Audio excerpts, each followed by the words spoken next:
Pemirsa, kebakaran di lereng Gunung Agung kembali terjadi. Api nampak berkobar pada Minggu 13 Oktober malam di lereng sebelah barat daya.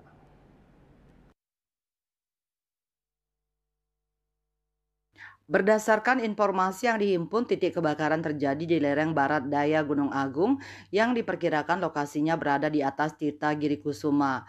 Lokasi kebakaran sekitar 2.300 meter di atas permukaan laut, berjarak 4-5 kilometer dari Pura Pengubengan dan pemukiman penduduk. Diduga percikan api pada semak yang kering dan dipicu angin kencang memicu kebakaran ini. Kalak BPBD Karangasem Ida Bagus Ketut Arimbawo pada Senin mengungkapkan, kebakaran lahan hutan di lereng Gunung Agung berada di wilayah Rendang. Arimbawo mengatakan kalau saat ini pihaknya sedang menuju ke wilayah Rendang untuk memantau kebakaran tersebut. Dia menjelaskan hingga saat ini informasinya masih ada titik asap yang ditimbulkan dari kebakaran tersebut. Eka Parananda, Bali Pos melaporkan.